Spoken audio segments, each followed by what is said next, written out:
Hi, I'm Beth from Beth Bikes. Today I am here to tell you all about a crazy adventure that involved 2 group rides.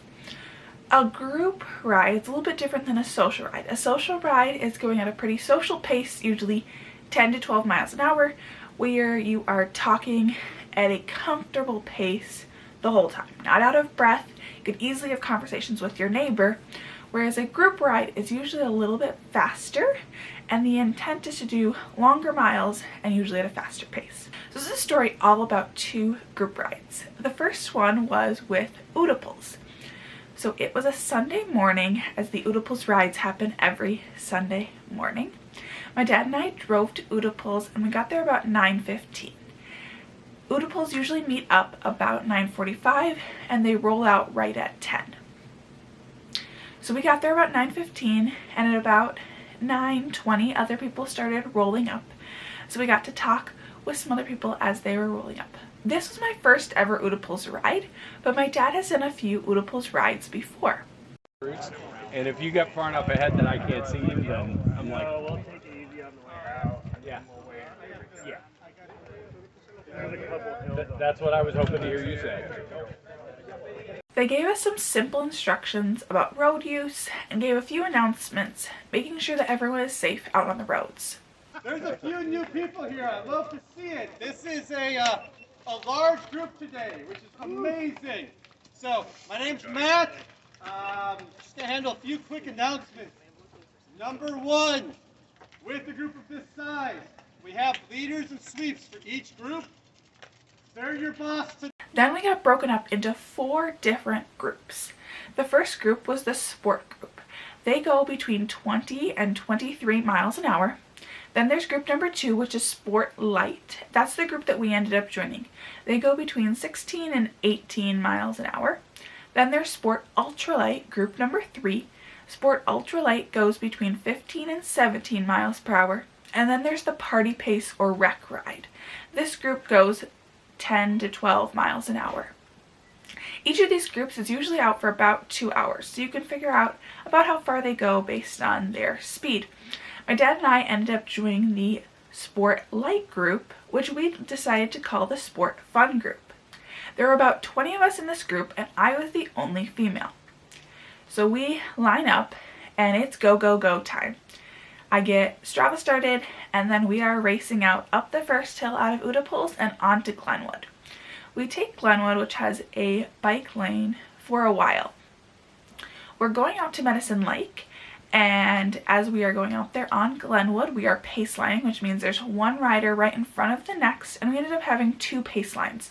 So 2 lines side by side, one rider right behind the next. Our wheels are between 6 and 12 inches apart approximately. Some people stand a little bit further back, but you're trying to be in the person in front of your's wind tunnel, so you're doing as little work as possible. And that's how we get to go so quickly. We have a tailwind on the way out, so we're going about 20 miles an hour.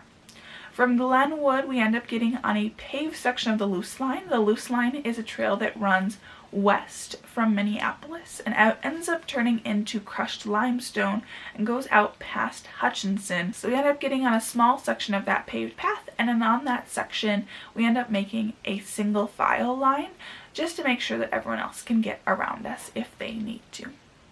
After that, we get on to Plymouth, which is, if you've watched any of my other videos, we'll cross the Plymouth Bridge.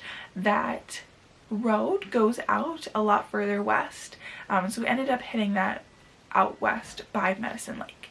We ended up getting to Medicine Lake, and it was about 6-ish miles to get to Medicine Lake. We ended up stopping at the porta potty for a bathroom break, but also to let people take off layers if they wanted to.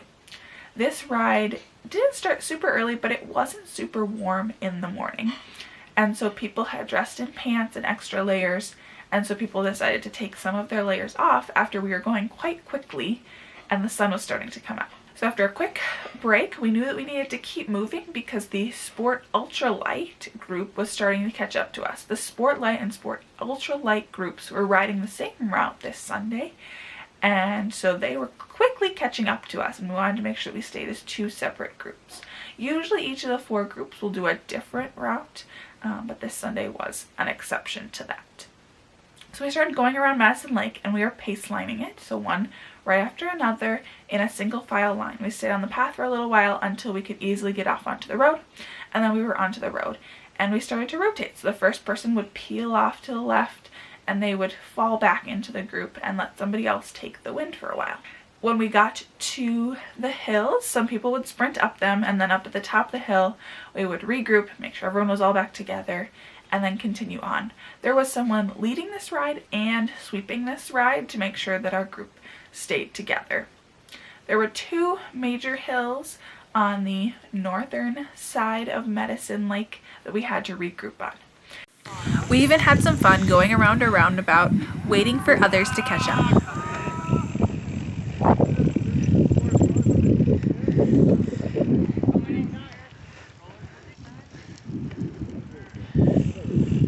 Then as we came around the north side of the lake and we're coming back south again, the path isn't the greatest, but the road there is pretty busy, so we did stay on the path.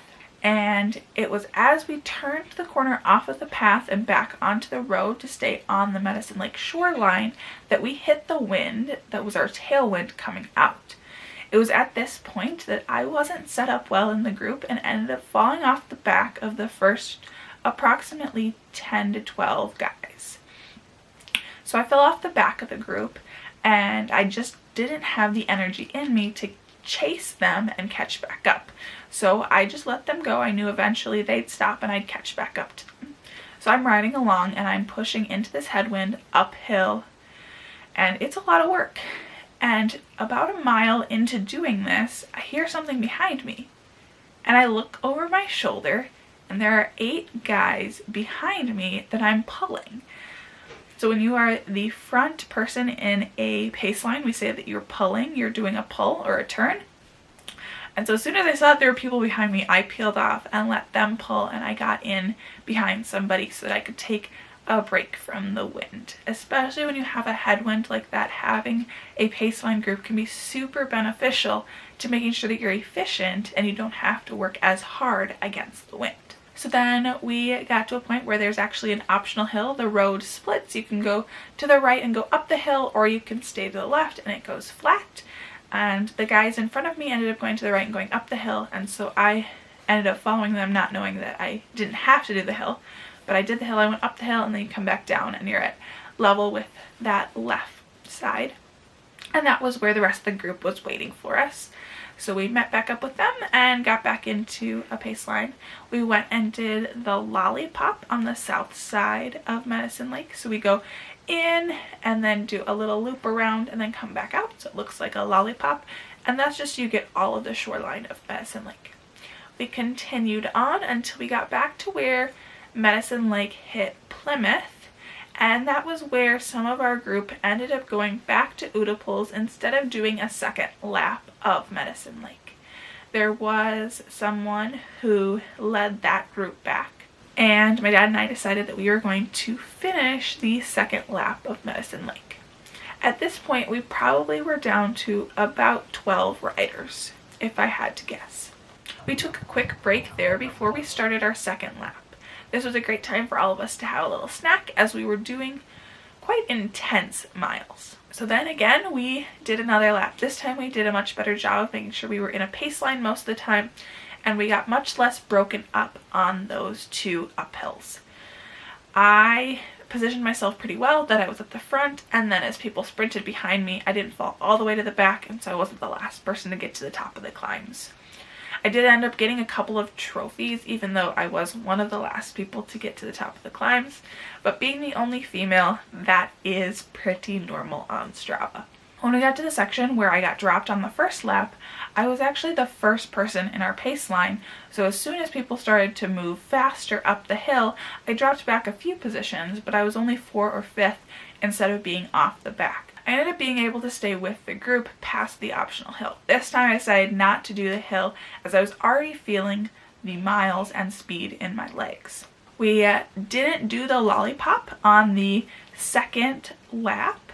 On our second lap, we also lost someone. They hadn't eaten breakfast yet, and so they stopped and got a hamburger. which if I hadn't eaten and I was doing that intensive miles, I would stop for a hamburger too.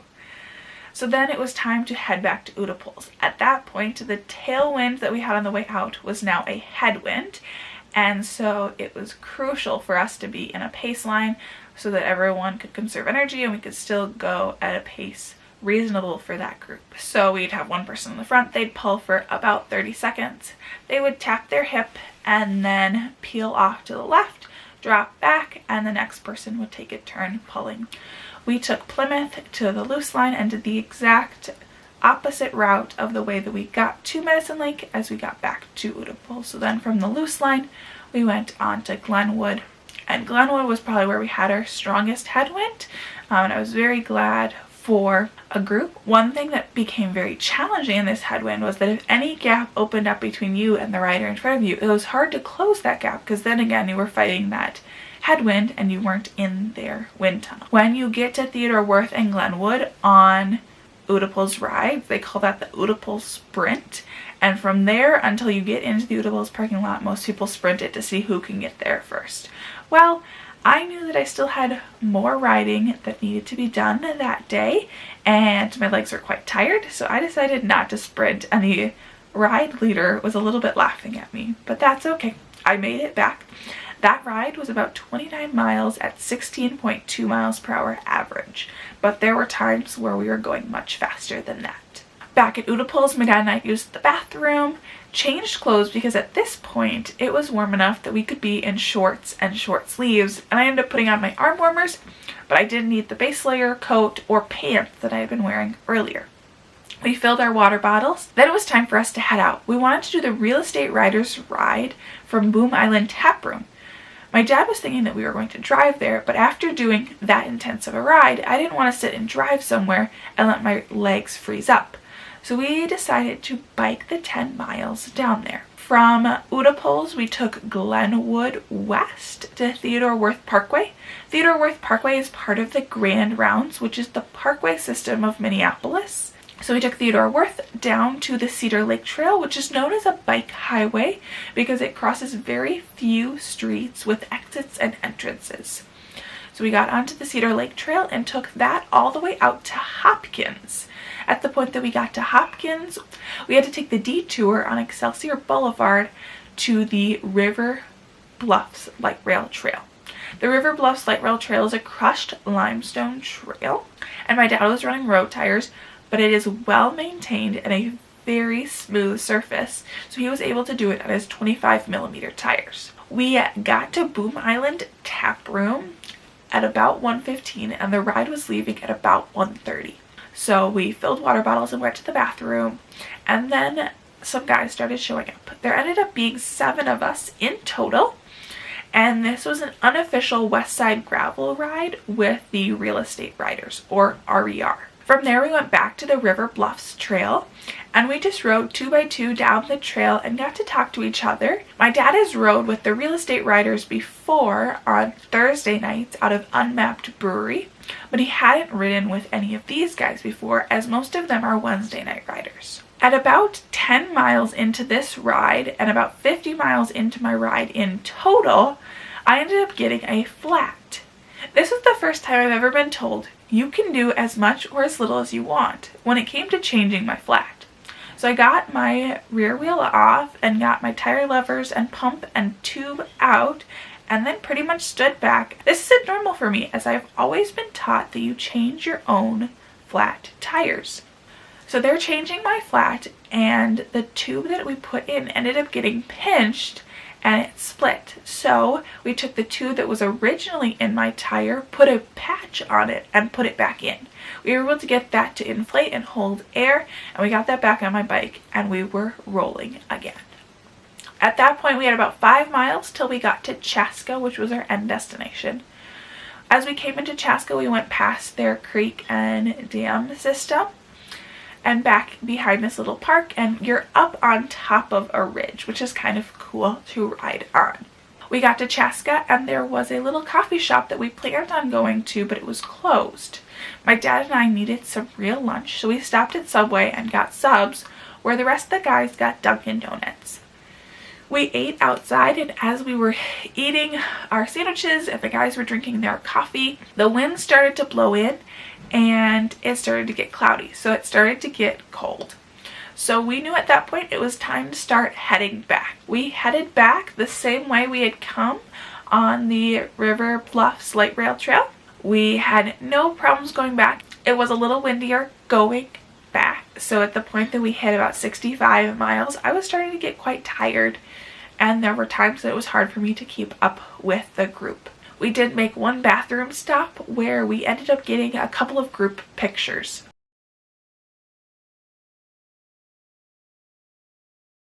Then we headed back, and nobody actually went back to Boom Island Brewery. We just split off our own ways as we were each going different places. With that group, we ended up riding 30 miles at a between 14 and 15 mile per hour pace. Then it was time for my dad and I to go back to Uteplis, where our car was located, so that we could head home and have dinner. Instead of taking Excelsior Boulevard, which is a quite busy road, we ended up going through downtown Hopkins to get to the Cedar Lake Trail. We then took the Cedar Lake Trail to Theodore Worth and Theodore Worth to Glenwood. At the point that I saw the corner of Theodore Worth and Glenwood, I was so happy. This was a longer ride for me in April and included 2 pretty intense group rides. So at this point, I was getting very tired, hungry, and ready to be done. We got to the car, loaded the bikes in, and it was time to go home. The final stops for this ride were 79 miles, 14.5 miles an hour. Moving time was 5 hours, 26 minutes, 30 seconds. Elapsed time was 6 hours, 49 minutes, 38 seconds. My Strava ended up recording 1,935 feet of climbing, and my dad's Garmin ended up recording more than 2,300 feet of climbing, and we did the exact same route. If you enjoyed hearing about this crazy story where I put 2 group rides together to make an almost 80-mile day, give this video a like and subscribe. Until next time, I'm Beth. See ya!